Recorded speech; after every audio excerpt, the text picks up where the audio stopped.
think other countries are actually aware that there are also black people living in the Netherlands.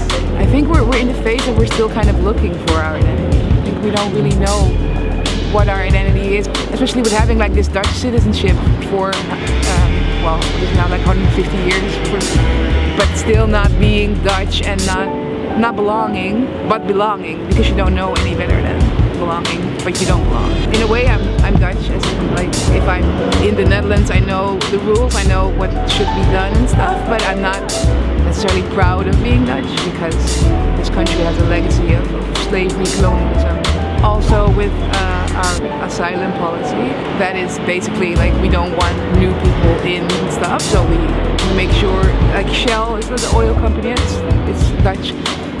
In Nigeria and stuff, they spill the oil everywhere and pollute everything, and then when people come here, then we say, yeah, you can't come here. I mean, that's ridiculous. So I'm like politically refusing to claim my Dutchness. And I think people in the Netherlands, we have this proud tradition of saying that we're tolerant. So it's really difficult for people to see like, okay, but we're not. But like we're really not. But every time we say something about either racism, sexism, ableism, whatever, people will say, yeah, but we're really tolerant. And then it's done, because then the conversation is done. That would be bad in itself, but we're not even tolerant. Yeah, because tolerant means I'm tolerating you in my space or something, as far whenever you do what I want, then maybe you can stay. But I think the Dutch nation state is awful. It's really awful. And we just had this week, so Indonesia was also a colony from the Netherlands. After the Second World War ended here, we went to Indonesia to basically kill people. Because the people fought for their freedom to Japan in Indonesia. And then they were like, okay, so now we can be independent because, you know, we had our own fight and blah, blah, blah. And the Netherlands was like, what? No. Like, now you should just come back. So we went there and we killed basically villages, like everyone, but like literally everyone, and a lot of rape also. And this week it came out that there's one survivor of torture and he's suing the Dutch state, and there's one survivor of rape. She's also suing the Dutch state, and the tendency of the general public is like, okay, yeah, but this was like a really long time ago, and our soldiers just did what, you know, was told to them, and blah, blah, blah, blah, blah. And people really don't see it as, okay, so this is a problem. They don't want to see what we did. And of course, especially like in Indonesia, it's that long ago that people are dying. So the Dutch government is just like trying to hold on to this tolerant narrative, whatever, because if everybody's dead, then there's no one to say anymore like what you did was wrong.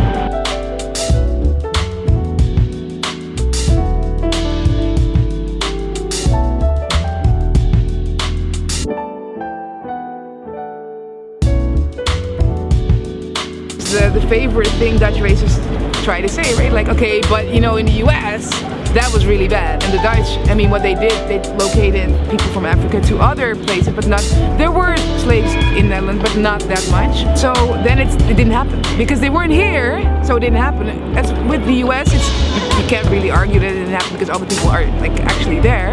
But in Suriname, all the people are still there, but that's like far away. We don't see them, so it didn't happen. So deal with it. People don't even know where Suriname is. They think Suriname is in Africa.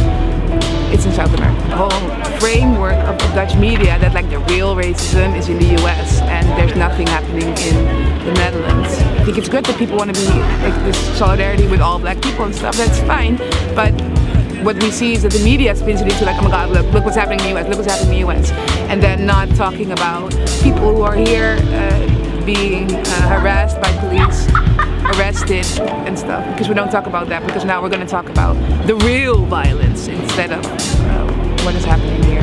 It's this weird deflection narrative. Just talk about that and not talk about what is happening here.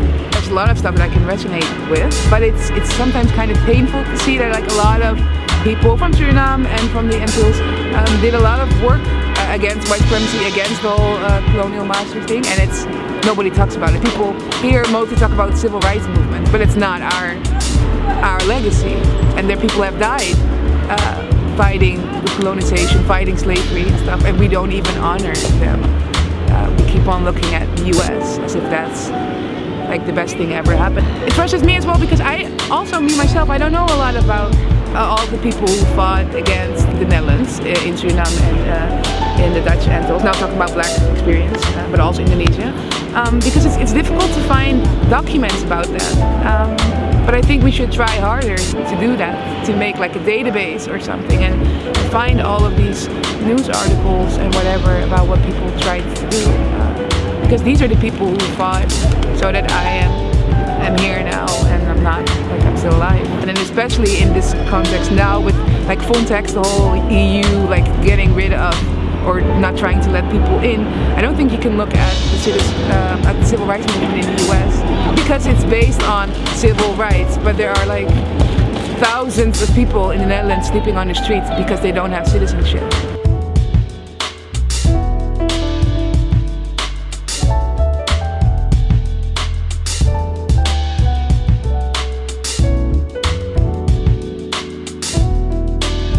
So people who come here to ask for asylum, they are denied citizenship, mostly just because. There is nobody knows. When you come to the Netherlands, you go to an asylum seeker center.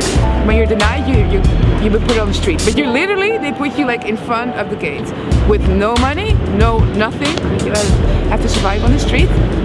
And like in Amsterdam, you have a movement that's called We Are Here. There are like 300-400 refugees together now in squatted buildings and stuff throughout the city, because the Dutch government, especially with certain countries, they cannot be sent back. Like you literally cannot send someone back because the government doesn't want them, or there is a war and there are no airports or whatever. But then the Dutch government says, yeah, well, I don't give a fuck. You don't belong here. So they just put people on the street. And people die, people sleep outside in the winter cold. And it really frustrates me that if I look in anti-black racism movements, people refuse to talk about this. And we have this whole narrative of like, yeah, we're all brothers and sisters, yeah, but it's people without documents are not your brothers and sisters. People without documents, sorry, this really annoys me, live in Southeast with no food, no shower, no nothing, and you don't give a fucking shit because they don't have documents. These people have absolutely nothing. The women are on the street getting raped and people are just talking about like citizenship, we have citizenship, so you can't be racist towards us. What you're doing is making it even harder for the people who have nothing at all. So that's on citizenship, I'm sorry.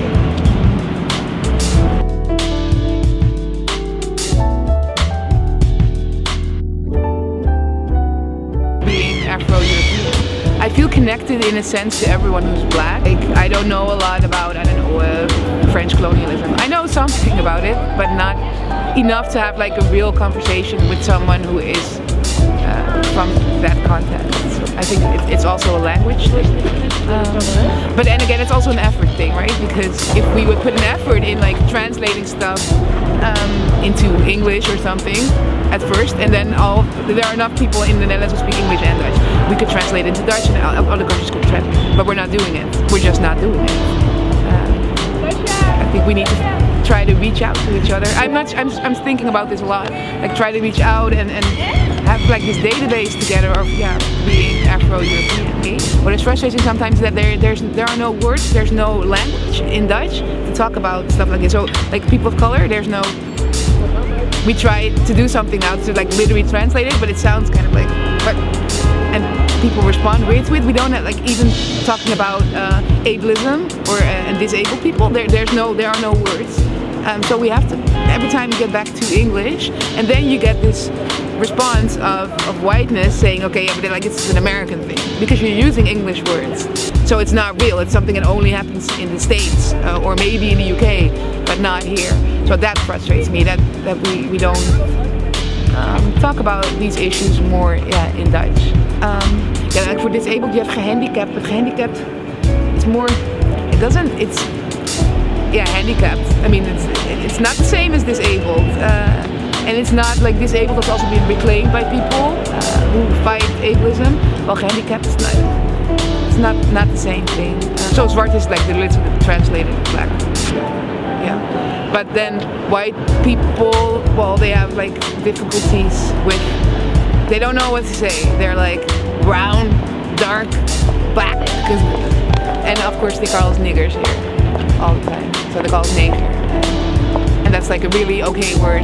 I mean, white Dutch people keep on saying that this is like a really okay word. Yes, all the time on the news, on the, like the day. Yeah. in-laws, they really don't give a shit. They think it's an okay word. It has a different history, is in the sense it has not been reclaimed. So for the people I know, I'm not going to say that's the majority, it's more like, let's just not use this word, because it's never been reclaimed like that has happened in the US. So most people don't use it at all.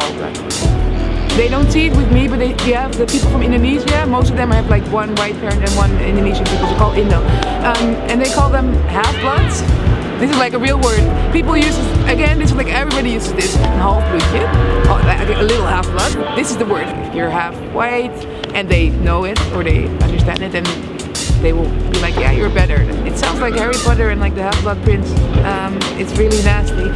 But again, I see a lot of black people that they do call the term. But you have to understand it's so normalized and so standardized that people think it's an okay term. And as soon as you kind of like talk about it, then people are like, oh yeah, it is kind of like a nasty thing to say. But it's so normal that you don't think about it.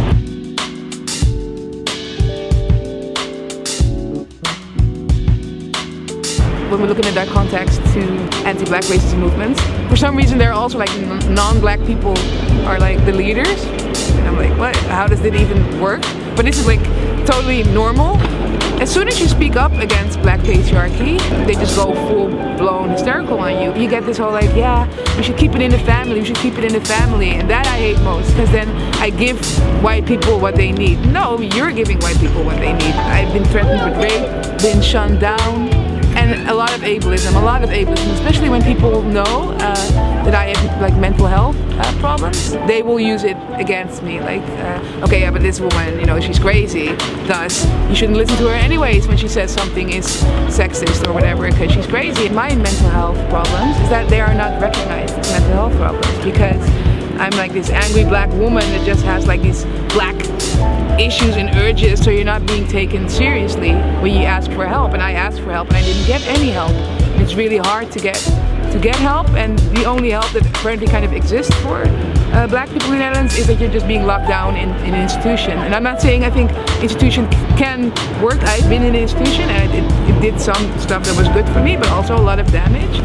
While before that I asked for help many times, and nobody wanted to help me. Even tried to find a new psychologist like a couple of months ago. It's really hard to have a non-racist psychologist. I'm like, I don't want this whole racism bullshit. Like, I don't want it. And then the first thing she does, she kept going on about like, okay, but is it like a cultural thing that you have mental health issues? And I just sat there like, I tried. Well, sometimes you can have like a good psychiatrist or something, but the way there is going to be like really, really hard. So like a lot of people give up before that. And also seeing how mental health institutions in the Netherlands, they are like near where you live, basically.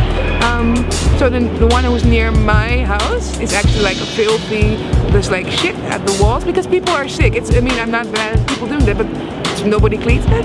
And you have showers, like if you in the gym, like all together, you have to take showers, not your own like little thing. And at one point it was like full there and I had to go here and outside, and I got like a studio. And I was just like, really? Like, now I'm in this neighborhood and you get like great care and like a whole day program and stuff and blah blah blah, while in North you just got food 3 times a day, and this was the help. People from Moroccan descent in the Netherlands, they get overdiagnosed with schizophrenia, for example, so they go put in institutions or on heavy medication. Sometimes seen as a white thing to go to a psychologist. But I think it's mostly kind of like, but these white people are not really going to help us anyways. And also this whole narrative of being like a strong black woman, right? So you don't need a psychologist because you're like strong from the inside, and we are a strong race of people and we survived slavery, so you don't need to go to a psychiatrist. Yeah, it not really works like that.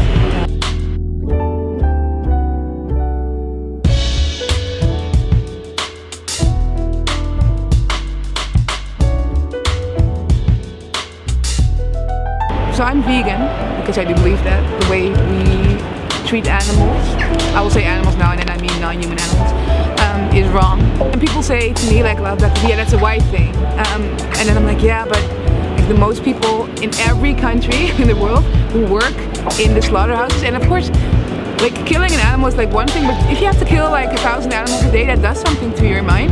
And these are all POC and black people. It's not like a coincidence that they are the ones working there and then they don't have health insurance, blah blah, so they can't go to a psychiatrist. For me, it's like all interconnected and it's not well paid. And they are the ones who have to work there so that all of these like white rich people can go to the supermarket and buy like a little piece of a dead animal because people don't want to know that it's really an animal, so someone else needs to do the dirty work for other people to eat it.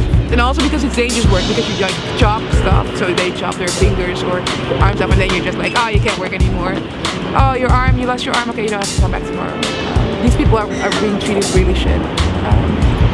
It's all tied in, but I mean, that's capitalism, of course, in general.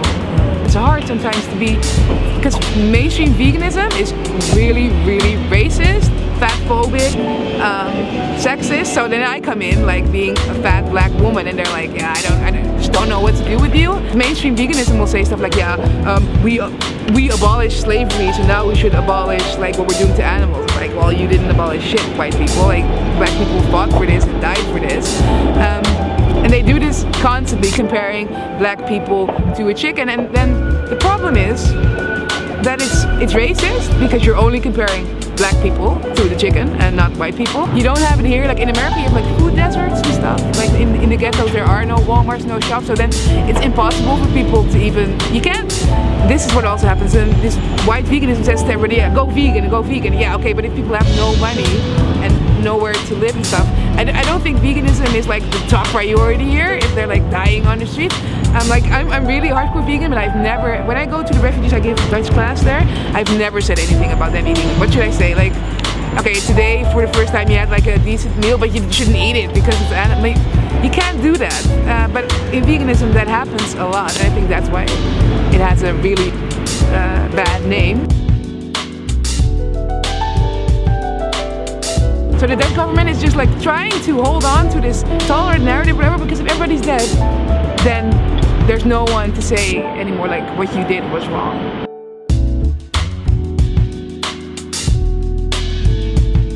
Because they don't have documents, these people have absolutely nothing.